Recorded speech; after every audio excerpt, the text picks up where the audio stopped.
instruments and we were playing music together and singing hymns. They were singing them in Romanian. We were singing Right? them in English.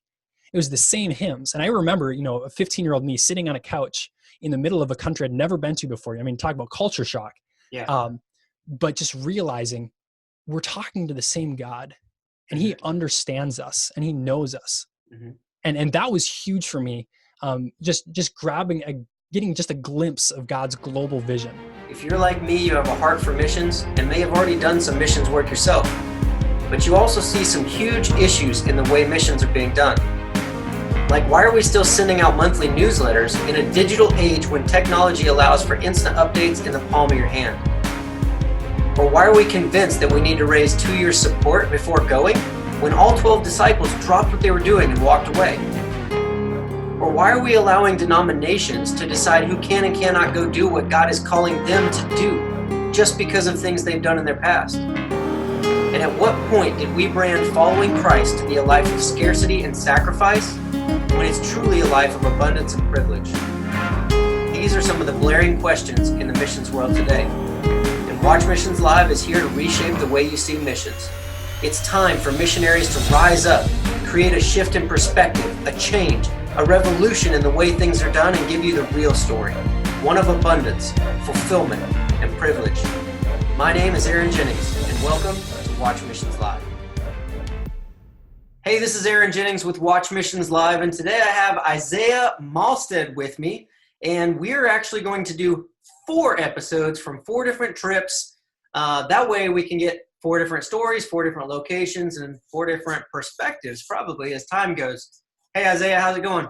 Good. How you doing, Aaron? Excellent, excellent. I'm glad to have you on, man. I'm glad to be on here. It's awesome that we got this to work out. Yep, it's about time. About time. Well, hey, like I said, we're going to do 4 episodes, so you guys are going to want to hang around for 2, 3, and 4. But let's start out. Isaiah, tell me a little about yourself and kind of how where you're from, how you got into missions work, and kind of where you started. Sure. All right. Well, I'm a newly 22-year-old guy from Minnesota. Grew up in a homeschooling Christian family. From an early age, I loved reading, and I loved reading stories. And one of my favorite stories was the story of Hudson Taylor, and I'd read about his trip to China and the stories of how God used him there.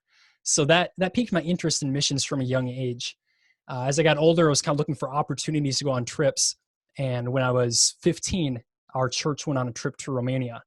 And I went and sat in the information meeting with my dad, and we got out and looked at him, and I said to Dad, I want to go. He said, all right, let's do it. So, got passports lined up, airplane tickets with the group and everything, and headed over there for the first time. So that was like how I got started into missions work. It was, from fairly young age, getting introduced through books and stories of other missionaries in the past, but then just going when our church went for the first time. Mm-hmm. So if you guys have been following us at all, you're starting to see a common theme. People are getting connected to trips through local churches. Mm-hmm. So if you're interested in missions, pick up on this. Ask your local church. If you don't go to one particularly, get involved. That's a good place to start finding. Yeah, so and I've got friends too who maybe their church didn't host trips or trips that they didn't want to go on, but they had friends who went to different churches. And so, I've been on trips with guys from other churches who just heard about it and jumped on our trip. So. Yep, exactly. And people are that way. If they've got a trip going on, that's the whole point. They want people to go. So Romania at 15, tell us about that trip. What you were doing. It was amazing and it was life-changing. So the general premise was there's a guy from our church who grew up in Romania. And when communism fell, he escaped the country. He'd become a Christian before then. They put him on the border to try and get rid of him because he wouldn't convert back to communism. And so he moved to the United States, met and married a gal from Minnesota. So he went to our church and he was going back. And the main facet of the trip was to cut wood for widows. If you've ever been in foreign countries and see how they drive, it's not a big shocker, but it seemed like half the guys in the village would get in car accidents and die. And so there was a lot of widows. A lot of the kids in Romania and other countries too are moving to different parts of Europe or to the United States. And so there's a lot of widows and then some orphans who weren't super well taken care of. And so we had the opportunity to go back to his home village and take care of widows and orphans around in that area. So we went kind of not sure quite what to expect, but open to however God opened doors. Right. Okay. So is that what happened when you got there? Because a lot of times, like you said, when you're open-minded and you're following God, he has a tendency to switch things up from time to time. That actually is what happened. So That's good. there's little other things that kind of went other directions from it, but the main focal point of that first trip was cutting wood. So we'd get big truckloads delivered to a widow's house, get it dropped off there, come with chainsaws, cut it up, split it, stack it, and as doors opened up, we'd have opportunities to encourage the widows, share with them. And I don't remember if it was the first year, if it was years after that, but we started putting on a widow's dinner. So we'd go around, bus all of them to the same location, serve them a nice meal, do some music, and share a message with them. I gotcha. So service and sharing. Yeah. And it's funny that you're talking about like chopping wood, because I try to bring this up in every episode. I like people to see, one, how do I get into missions work? And that's why I asked and pointed out that it's local churches. There's so much going on. You may not know about it. Just go to a local church and ask.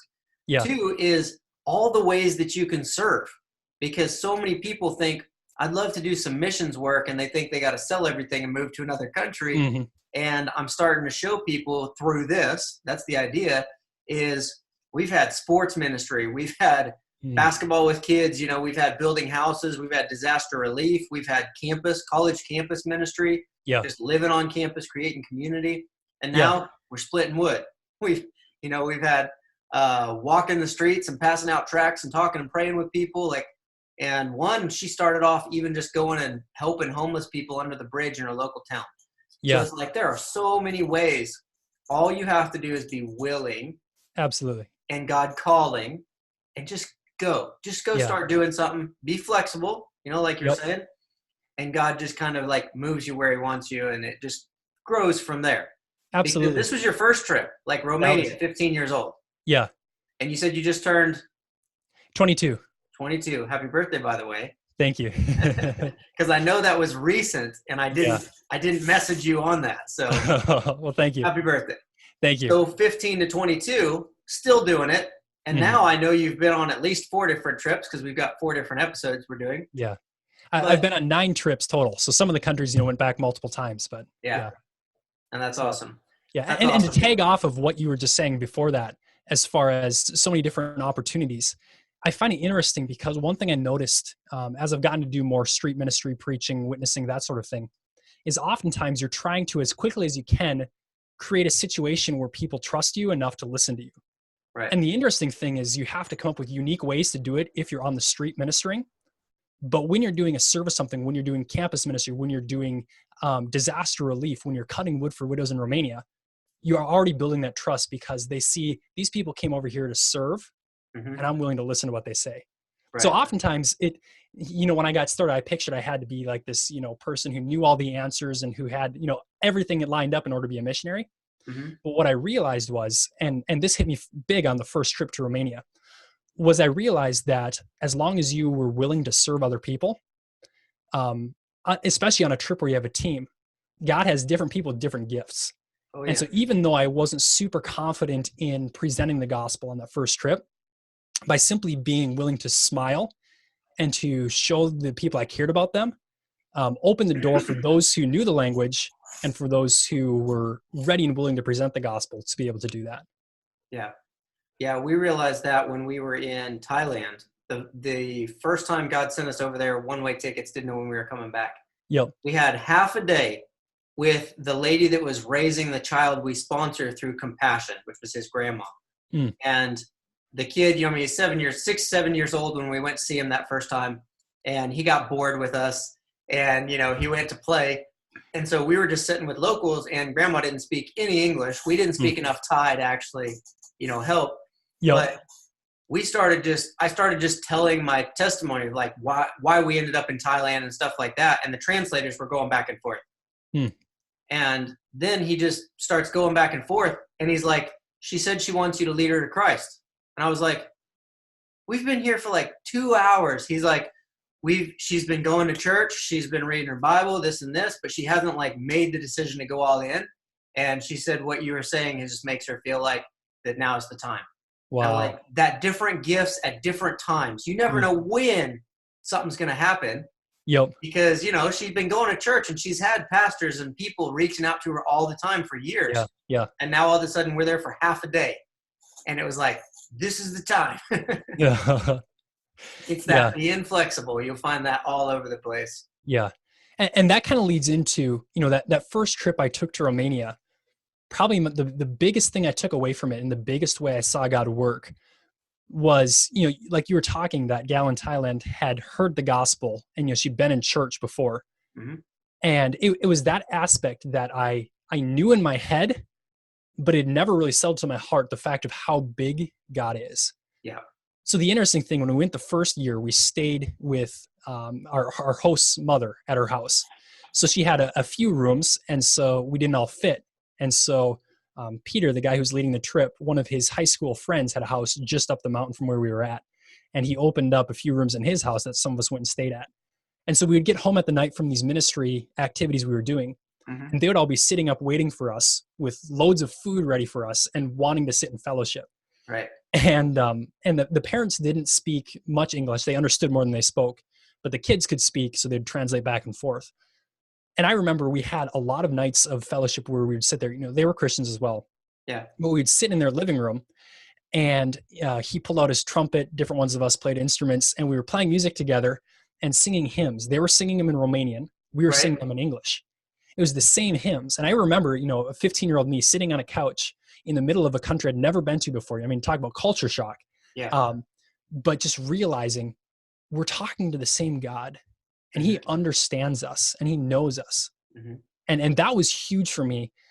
Just getting just a glimpse of God's global vision, that it wasn't just America. It wasn't about the American way of being a Christian.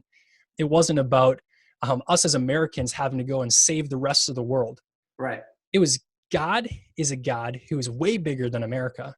Yeah. He uses us, absolutely, but that he already was in Romania. He was already in the churches there. And this was a meeting of brothers and sisters. So that was, to me, super cool and really ignited in me the passion, yes, to go and to minister in other countries to those who had not heard the gospel or who hadn't accepted Christ. But also in tandem with that, the hunger and desire to fellowship with and encourage other believers from around the globe who I'd never met before. We didn't speak the same language. We're from totally different cultures, right? But still serve the same God. Yeah. And it's amazing what just sitting together can do. Like the best worship I had was around a fire in Kitale, Kenya, on the back porch at this orphanage at like midnight. And it was accidental. But it was like, you had all these different cultures just sitting around a fire. And like you said, it was the same God under the same stars. Mm-hmm. And yeah, it's amazing. Like when you start to really realize all that, like how big and how far God really reaches, and that we're nothing but a small part. Yep. He's using us because he wants to, not because he needs to. Yep. And it's funny because everybody I've talked to about missions work, they end up getting more out of it themselves and they end up feeling like they gave. Yeah. Because you just learn so much. Yeah. So that was obviously the big learning point for you. Yep. I always like to dive in and ask if there's a God story or a Godcidence, I call them, where God provided in a way or did something in a way that was obviously God and nobody else. Because like if we were never to meet you or talk to you anywhere, or I'm sorry, you would have a story from one of these trips, right, that we wouldn't know unless we just ran into you somewhere. Yeah. So something like that. Do you have something like that? Or was that kind of that epiphany at that point? That was the biggest epiphany on that trip.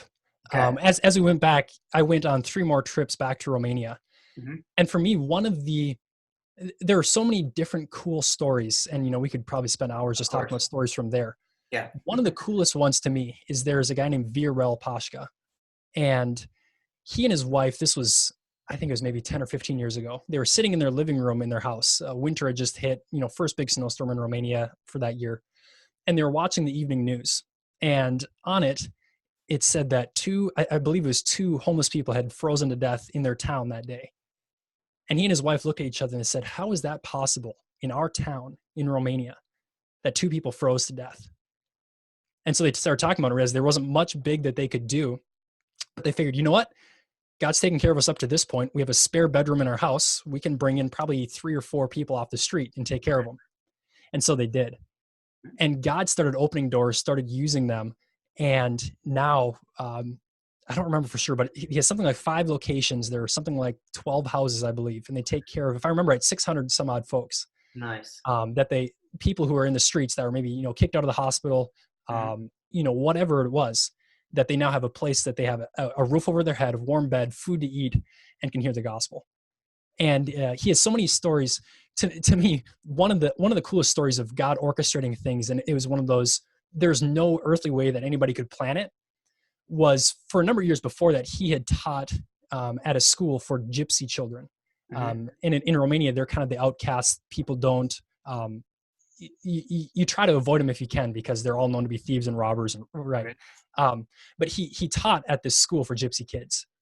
It turns out today, almost all of the people working at his facility, volunteering there, are the kids that he trained years ago back in the school. And because the impact he had on their lives, they are now taking care of all these people and being a part of God's bigger plan. It's almost like God knows what he's doing. You'd think he does. when you sit back and really look at it. Yeah. Oh, cool. Well, that's a good story for that one. I think it's a good place to end this episode. Like I said, it's one of 4. So you're going to want to stay tuned and come back for 2, 3, and 4. We're going to talk Guatemala, the Ukraine, and Israel. Yes, sir. So bye, and we'll catch you guys on the next episode. Sounds good. Thank you. Hey, thank you for your time. Please remember to rate and subscribe. After being a full-time missionary, I got tired of people looking at me like it must be really hard to do what you do. And they'd say things like, I'd love to be able to do something like that, but insert excuse. When the real reason was because they saw what we were doing as a sacrifice. That to do missions work, they would have to give up everything. That quite honestly was forcing them to do things they didn't like, for people they couldn't stand, so they could afford things that they didn't need. The truth is, as full-time missionaries, it was one of the few times in my life when I was truly fulfilled. It was the closest to God I'd ever been. Debt-free, not stressed, and living the life of adventure I'd always wanted. If you too believe that it's time for a change, then head over to watchmissionslive.com and join the revolution.